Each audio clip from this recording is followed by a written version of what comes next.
Throughout the lands of Tamriel, there are tons of stories about the events of the past, certain individuals, as well as the many myths and legends that did honourable things. Most people will speak of these events in passing within taverns or just with people they know. However, some stories are hidden away and only found within certain books. One story in particular talks of the infamous daughter of the Emperor of Tamriel and how she turned into someone everyone feared. This person would be Septim, also known as the naturally evil Wolf Queen, and her story would be told within these books. So who is she? Why did she become known all over? And why were her stories written about? Well, in today's video, we will be telling the story of the Wolf Queen from all of the written documents in the tale known simply as the Wolf Queen. This is the Elder Scrolls tale of the evil Wolf Queen, books 1 to 3.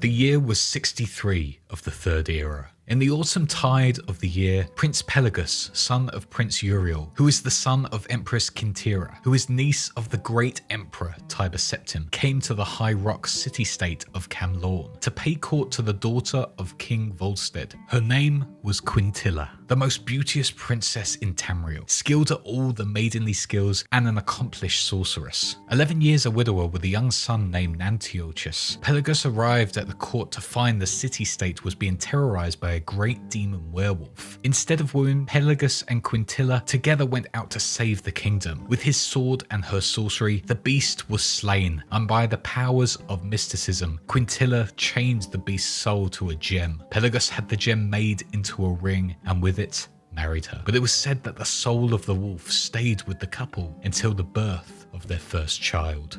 Year 80 of the Third Era.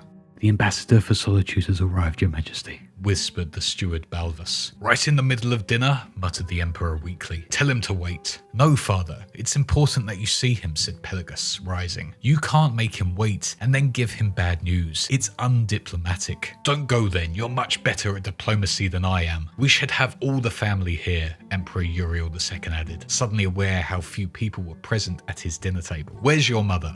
Sleeping with the archpriest of Kinnereth, Pelagus would have said, but he was, as his father said, diplomatic. Instead, he said, at prayer. And your brother and sister? Amiel is in first hold, meeting with the Archmagister of the Mages Guild. And Galana, though we won't be telling this to the ambassador, of course, is preparing for her wedding to the Duke of Narcissus. Since the ambassador expects her to be marrying his patron, the King of Solitude, instead, we'll tell him that she's at a spa, having a cluster of pestilent boils removed. Tell him that, and he won't press too hard for the marriage. Politically expedient though it may be. Pelagus smiled. You know how queasy Nords are about warty women. But dash it, I feel like I should have some family around, so I don't look like some old fool despised by his nearest and dearest, correctly suspecting this to be the case. What about your wife? Where's she and the grandchildren? Quintilla's in the nursery with Sepphoris and Magnus. Antiochus is probably whoring around the city. I don't know where Pottima is, probably at her studies. I thought you didn't like children around anyway. I do during meetings with ambassadors in damp staterooms, sighed the Emperor. They lend an air of, I don't know, innocence and civility. Ah, show the blasted ambassador in, he said to Balvus.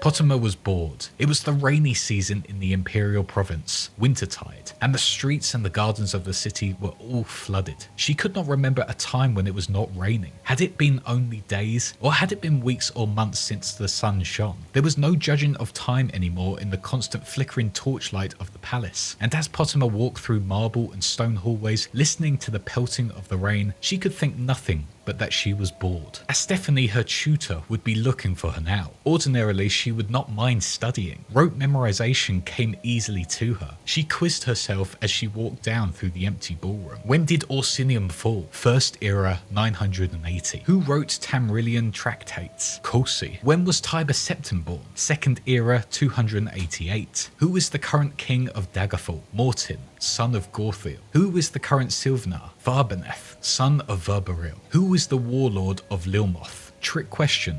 It's a lady. lower. What will I get if I'm a good girl and don't get into trouble? And my tutor says I'm an excellent student. Mother and father will renegade on their promise to buy me a Daedric katana of my own, saying they never remembered that promise, and it's far too expensive and dangerous for a girl my age. There were voices coming from the Empress stateroom, her father, her grandfather, and a man with a strange accent, a Nord. Pottimer moved a stone she had loosened behind a tapestry and listened in. "Let us be frank, your Imperial Majesty," came the Nord's voice. "My sire, the King of Solitude, doesn't care if Princess Galana looked like an orc. He wants an alliance with the Imperial family, and you agreed to give him Galana or give back the millions of gold he gave to you to quell the Khajiit rebellion in Torval. This was the agreement you swore to honor." "I remember no such agreement," came her father's voice. "Can you, my liege?" There was a mumbling noise that Pottimer took to be her grandfather, the ancient emperor. "Perhaps we should take a walk to the Hall of Records. My mind may be going." The Nord's voice sounded sarcastic. "I distinctly remember your seal being placed on the agreement before it was locked away. Of course, I may verily be mistaken."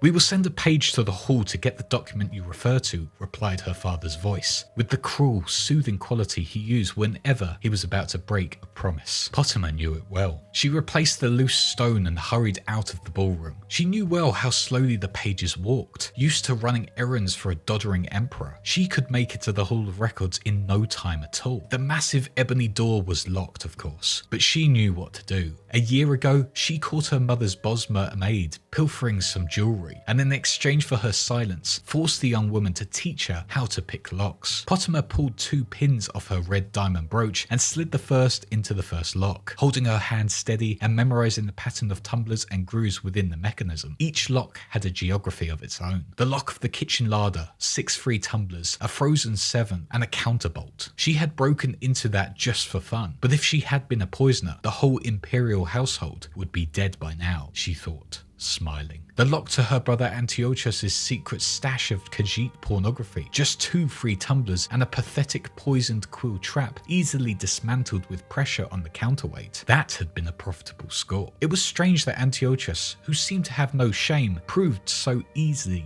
to blackmail. She was, after all, only 12, and the differences between the perversions of the cat people and the perversions of the Cyrodiils seemed pretty academic. Still, Antiochus had given her the diamond brooch, which she treasured. She had never been caught, not when she broke into the Archmage's study and stole his oldest spellbook, not when she broke into the guest room of the King of Galain and stole his crown the morning before Magnus's official welcoming ceremony. It had become too easy to torment her family with these little crimes. But here was a document the Emperor wanted for a very important meeting. She would get it first. But this was the hardest lock she had ever opened. Over and over, she massaged the tumblers, gently pushing aside the forked clamps that snatched at her pins, drumming the counterweights. It nearly took her half a minute to break through the door to the Hall of Records, where the Elder Scrolls were housed. The documents were well organized by year, province, and kingdom, and it took Pottimer only a short while to find the promise of marriage between Uriel Septim II, by the grace of the gods, Emperor of the Holy Cyrodiilic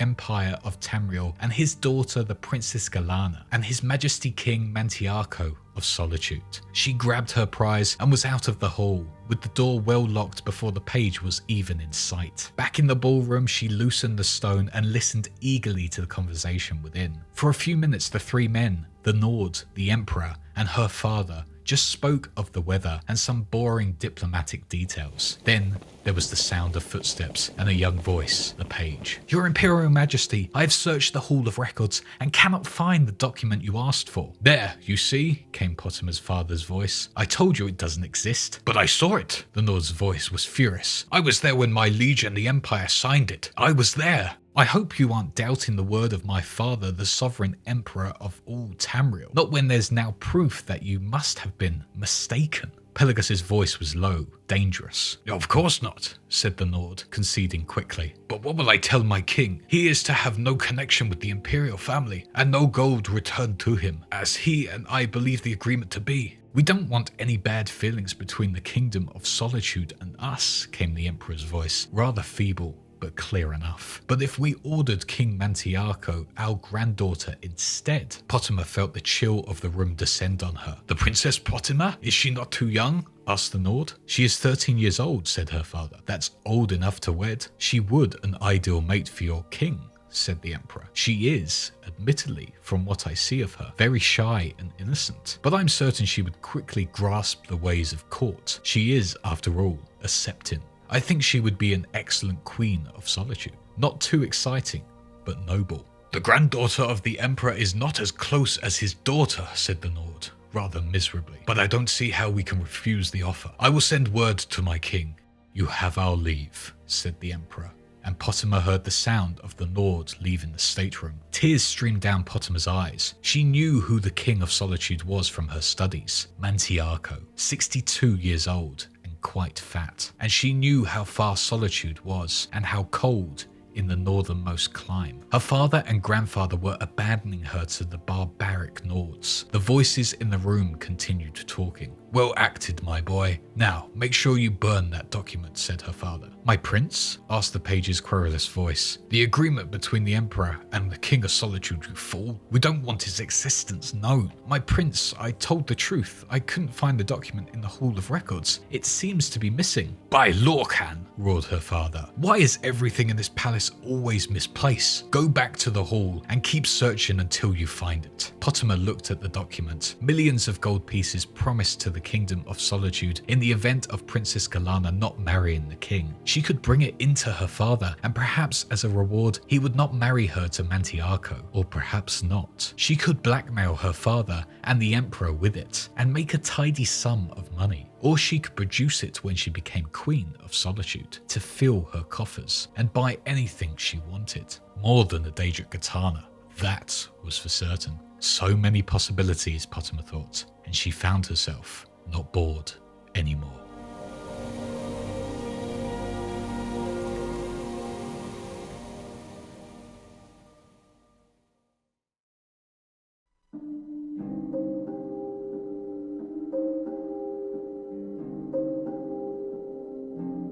The year was 82 of the Third Era, a year after the wedding of his 14-year-old granddaughter, the Princess Pottimer, to King Mantiarco of the Nordic Kingdom of Solitude. The Emperor Uriel Septim II passed on. His son Pelagus Septim II was made Emperor, and he faced a greatly depleted treasury thanks to his father's poor management. As the new Queen of Solitude, Pottimer faced opposition from the old Nordic houses who viewed her as an outsider. Mantiarco had been widowed, and his former queen was loved. She had left him a son, Prince Bathorg, who was 2 years older than his stepmother and loved her not. But the king loved his queen and suffered with her through her miscarriage after miscarriage until her 29th year, when she bore him a son. The year was now 97 of the Third Era. You must do something to help the pain, Pottimer cried, baring her teeth. The healer Kelmeth immediately thought of a she-wolf in labour, but he put the image from his mind. Her enemies called her the Wolf Queen for certs, but not because of her physical resemblance. Your Majesty, there is no injury for me to heal. The pain you feel is natural and helpful for the birth. He was going to add more words of consolation, but he had to break off to duck the mirror she flung at him. I'm not a pig-nosed peasant girl, she snarled. I am the Queen of Solitude, daughter of the Emperor. Summon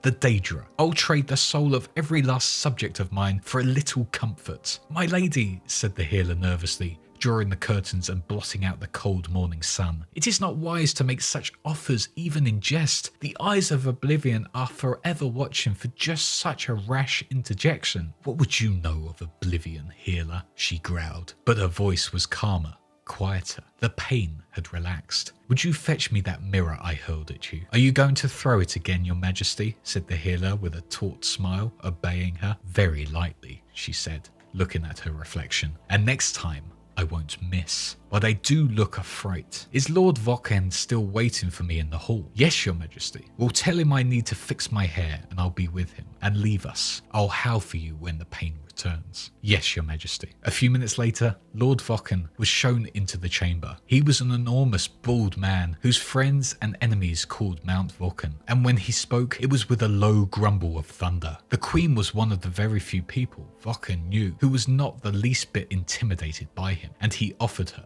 A smile. My queen, how are you feeling? Damned, but you're looking like springtide has come to Mount Vokken. I take it from your merry disposition that you've been made war chief. Only temporary. While your husband, the king, investigates whether there is evidence behind the rumours of treason on the part of my predecessor, Lord Throne. If you've planted it as I've instructed, he'll find it. Pottimer smiled, propping herself up in bed. Tell me, is Prince Balthorg still in the city? What a question, your highness, laughed the mountain. It's the tournament of stamina today. You know the prince would never miss that. The fellow invents new strategies of self-defense every year to show off during the games. Don't you recall last year where he entered the ring unarmored and after 20 minutes of fending off 6 bladesmen, left the games without a scratch? He dedicated that bout to his late mother, Queen Amaditha. Yes, I recall. He's no friend to me or you, your highness, but you must give the man his due respect. He moves like lightning. You wouldn't think of him, but he always seems to use his awkwardness to his advantage, to throw his opponents off. Some say he learns the style from the orcs to the south. They say he learnt from them how to anticipate a foe's attack by some sort of supernatural power.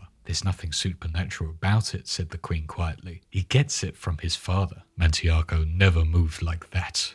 Vokken chuckled. I never said he did, said Pottimer. Her eyes closed and her teeth gritted together. The pain's returning. You must fetch the healer. But first, I must ask you one other thing. Has the new summer palace construction begun? I think so, your highness. Do not think, she cried, grabbing the sheets, biting her lips so a stream of blood dripped down her chin. Do. Make certain that the construction begins at once. Today, your future, my future, and the future of this child depend on it. Go. 4 hours later, King Mantiarco entered the room to see his son. His queen smiled weakly as he gave her a kiss on the forehead. When she handed him the child, a tear ran down his face. Another one quickly followed, and then another. My lord, she said fondly, I know you're sentimental, but really, it's not only the child, though he is beautiful, with all the fair features of his mother. Mantiarco turned to his wife sadly, his aged features twisted in agony. My dear wife, there is trouble at the palace. In truth, this birth is the only thing that keeps this day from being the darkest in my reign. What is it? Something at the tournament? Pottimer pulled herself up in bed. Something with Balthorg? No, it isn't the tournament, but it does relate to Balthorg. I shouldn't worry you at a time like this. You need your rest. My husband, tell me. I wanted to surprise you with a gift after the birth of our child, so I had the old summer palace completely renovated. It's a beautiful place, or at least it was. I thought you might like it. Truth to tell, it was Lord Vulcan's idea. It used to be Amodeth's favourite place. Bitterness crept into the king's voice now. Now I've learnt why. What have you learnt? Asked Pottimer quietly. Amaditha deceived me there with my trusted war chief, Lord Thone. There were letters between them, the most perverse things you've ever read. And that's not the worst of it. The dates on the letters correspond with the time of Balthorg's birth. The boy I raised and loved as a son. Mantiarco's voice choked up with emotion. He was Throne's child, not mine. My darling, said Pottimer, almost feeling sorry for the old man. She wrapped her arms around his neck as he heaved his sobs down on her and their child. Henceforth, he said quietly, Balthorg is no longer my heir. He will be banished from the kingdom. This child you have borne me today will grow to rule Solitude. And perhaps more, said Pottimer. He is the Emperor's grandson as well. We will name him Mantiarco II. My darling, I would love that, said Pottimer, kissing the king's tear-streaked face. But may I suggest Uriel, after my grandfather the Emperor, who brought us together in marriage? King Mantiarco smiled at his wife and nodded his head. There was a knock at the door. My liege, said Mount Vokken, His Highness Prince Balthorg has finished the tournament and awaits you to present his award. He has successfully withstood attacks by 9 archers and the giant scorpion we brought him from Hammerfell. The crowd is roaring his name. They are calling him the man who cannot be hit. I will see him, said King Mantiarco sadly, and left the chamber. Oh, he can be hit all right, said Pottimer wearily, but it does take some doing.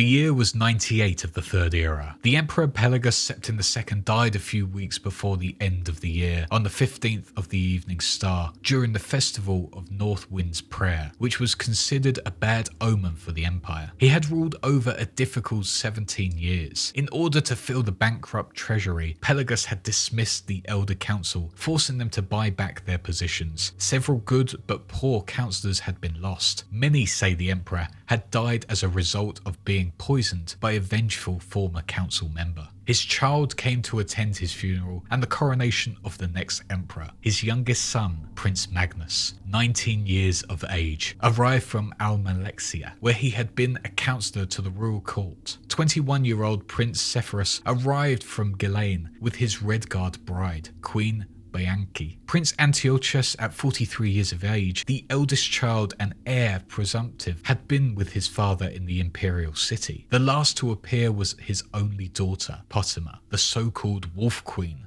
of Solitude. 30 years old and radiantly beautiful, she arrived with a magnificent entourage, accompanied by her husband, the elderly King Mantiarco, and her year-old son, Uriel. All expected Antiochus to assume the throne of the empire, but no one knew what to expect from the Wolf Queen. The year was now 99 of the Third Era. Lord Vokken has been bringing several men to your sister's chambers late at night every night this week, offered the spy master. Perhaps if her husband was made aware. My sister is a devotee of the conqueror gods Riman and Talos, not the love goddess Dibella. She is plotting with those men, not having orgies with them. I'd wager I've slept with more men than she has, laughed Antiochus, and then grew serious. She's behind the delay of the council offering me the crown. I know it. 6 weeks now. They say they need to update records and prepare for the coronation. I'm the emperor. Crown me and to oblivion with the formalities. Your sister is surely no friend of yours, your majesty, but there are other factors at play. Do not forget how your father treated the council. It is they who need following, and if need be, strong convincing, the spy master added, with a suggestive stab of his dagger. Do so. But keep an eye on the damned Wolf Queen as well. You know where to find me. At which brothel, your highness? Inquired the spy master. Today being Fridas, I'll be at the Cat and Goblin.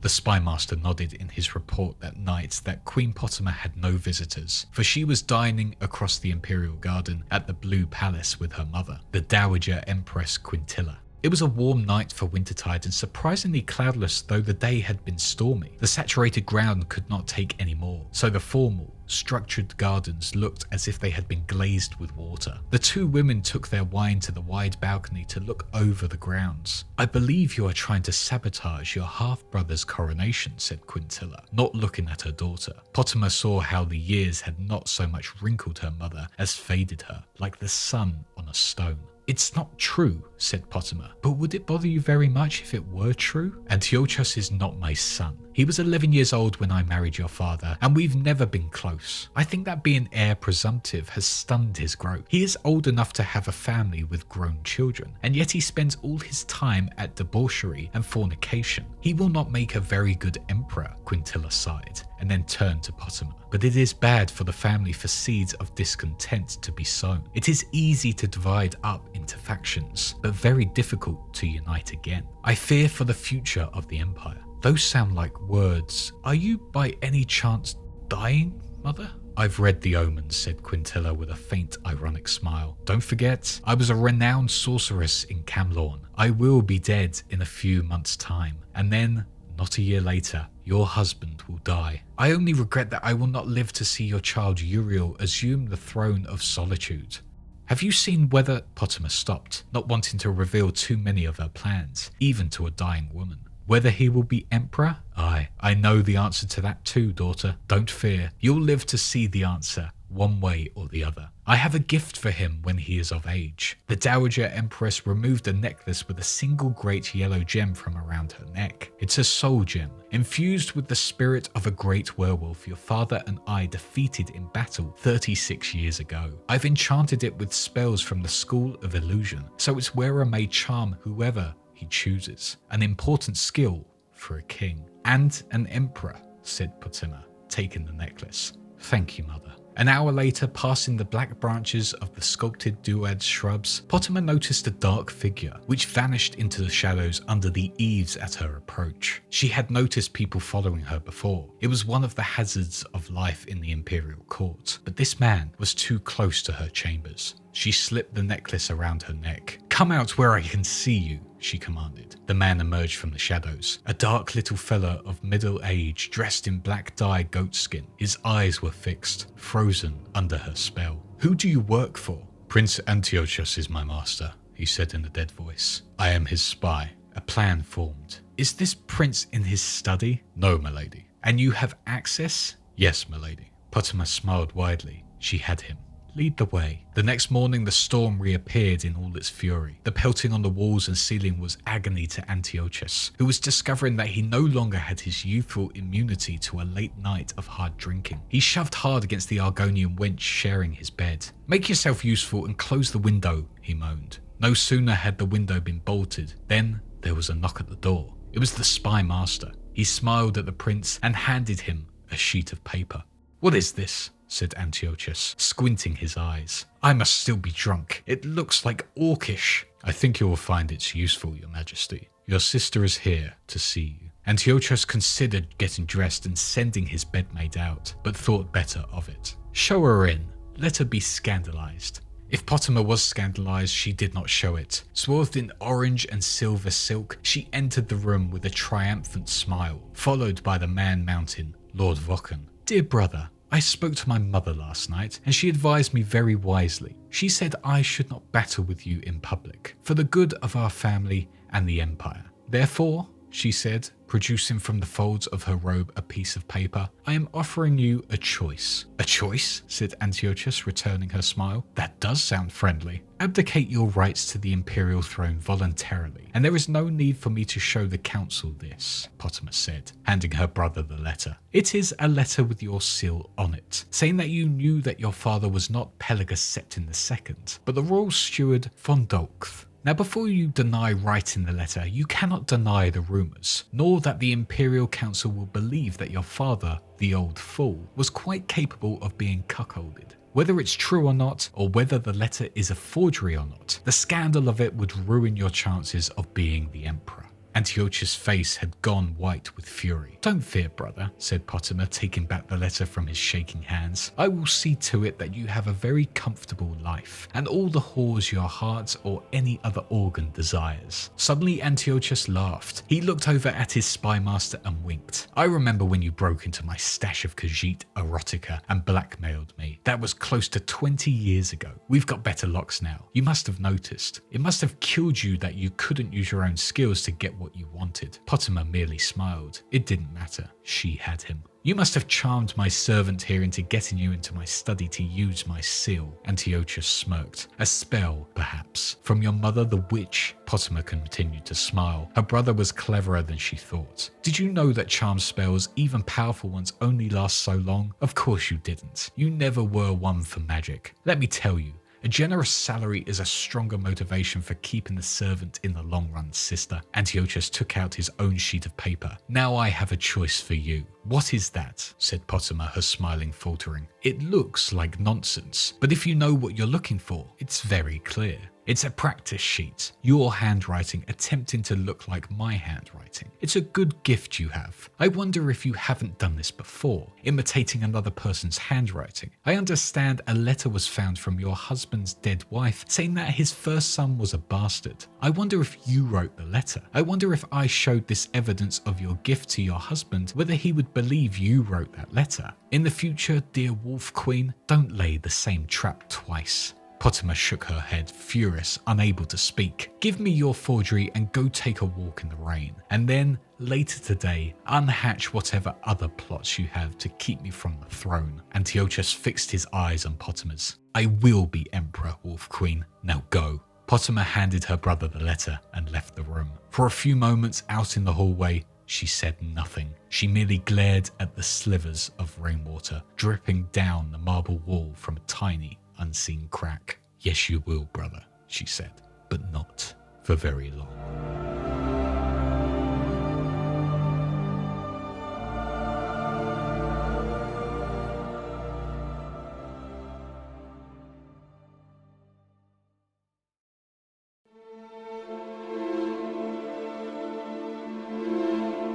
And that is part 1 of the Wolf Queen story, with part 2 coming soon or on my channel if you're watching this in the future. I want to say a huge thank you to you for watching this video, as well as my amazing patrons who allow me to make videos like this, including our small fishes, our big fishes, Christopher AVP Man, Lost Persona User and Artocrem, our YouTube wise ones Fiery Italian and Ico the Wolf, our sharks Wow Such Gaming and Jason X117, our huge megalodons Sinus, Jacob Garcia and Chernobyl Stalker, and our absolutely legendary starfish Shadow SGT. If you also want to support this channel, you can find a link in the description below, but if not, please do leave a like, check out my other lore videos, leave a subscribe if you haven't already, as well as a nice comment to help get this video out there. Do let me know if you like these storytelling videos. I love making these, so it'd be great if these do go down well. So let me know if there's any other stories you want to hear me tell from Skyrim, from Mass Effect, from any other game. Do let me know in the comments below. But that is all for now. Thanks again, stay safe out there,